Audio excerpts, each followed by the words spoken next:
Hey everyone, welcome back to my channel and to another painting time lapse. I originally filmed this last year, I think in maybe September, and I'd completely forgot that I had this time lapse on my hard drive. I'm so happy I remembered because I really love how these two paintings turned out. And now you get to watch. So if you're reading the title and you're wondering who or what HATARI is, they're a group from Iceland and they performed for Eurovision in 2019. I have literally been obsessed with them and their music since I watched their performance, as their music is, let's say it's like an acquired taste. You're either going to love it or you won't, or it can be something that might grow on you. It is an acquired taste, but it's definitely my kind of music and I love it. I watched their music video for their Eurovision song entry called Hatrid Mun Sigra. I'm not going to attempt to pronounce that exactly because just saying Hatari itself is, I feel a little self-conscious, so I'm just going to say Hatrid Mun Sigra. And that music video is honestly shot so well.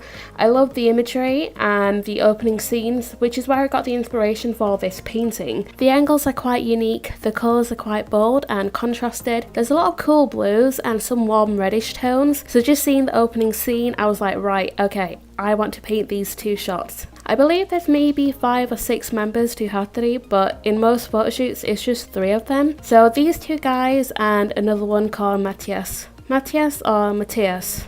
I'm trying my best. I'm trying my best with pronunciation here. I tried to find a still of him that I could paint, but unfortunately there wasn't really one that inspired me like these two. But since I have created another painting, which I did last month, which includes the 3 of them, so I'll be posting that video maybe during this month. Also, whilst Eurovision was on this year, I painted a few Eurovision themed paintings, including one of Conchita Wurst and of Damiano David from Måneskin. I felt like saying David, but it's Italian, so it's David. So I'll be uploading those on here too. So back to this painting, I'll get into some of the technical artsy stuff because I don't think I've really mentioned anything artsy in my last 2 videos. So I painted this on acrylic paper, which was amazing because I previously used oil paint on watercolour paper. You can do that, but you have to make sure that you've applied several coats of gesso to prime the paper. But I found with watercolour paper it tends to buckle. Painting on buckled paper just isn't it. But with this acrylic paper there was no buckling and it was pretty straightforward to paint on,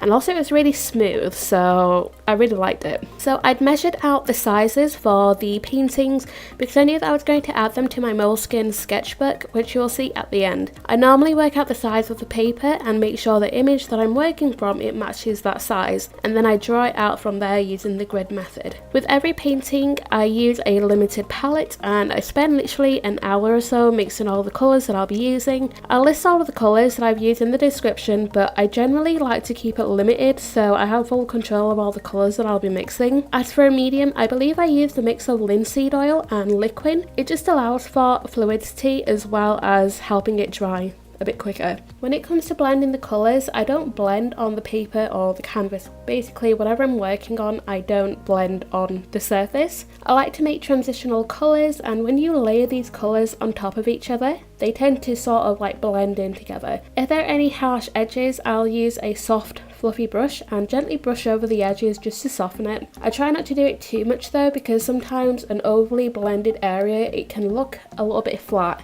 and I like to have a bit of dimension with my paintings. I've been requested to make a colour mixing tutorial for skin tones, so that will be something I'll be working on very soon. It's definitely quite the process, but I know it can benefit a lot of painters as colour theory is such a huge thing when it comes to painting, and skin itself has so many different undertones and shades to it. So for example, for this painting in particular, the skin has more cool undertones to it, so I ended up using more alizarin crimson for the skin. It's a little bit cool and a little bit on the bluish side, whereas when it comes to the blood spatters on the face, I use cadmium red because, you know, it's light blood and a bit more warm and reddish. There's so many paint colours and shades that I've never tried before, and I would love to try and find some really cool colour combinations for skin tones, but that will definitely be some kind of experimentation for another video. Anyway, I hope you guys like this time lapse and this painting. Feel free to check out Hatari because, you know, their music is just amazing. Like I said, it's an acquired taste, but if you like something heavy and like the occasional screaming, then you might like it. One of their songs called Klamstrakur. I think that's how you say it, but that one is that's a vibe. I really like that song. I'm probably butchering these words.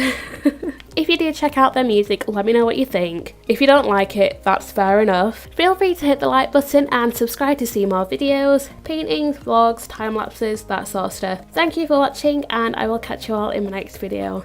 Bye!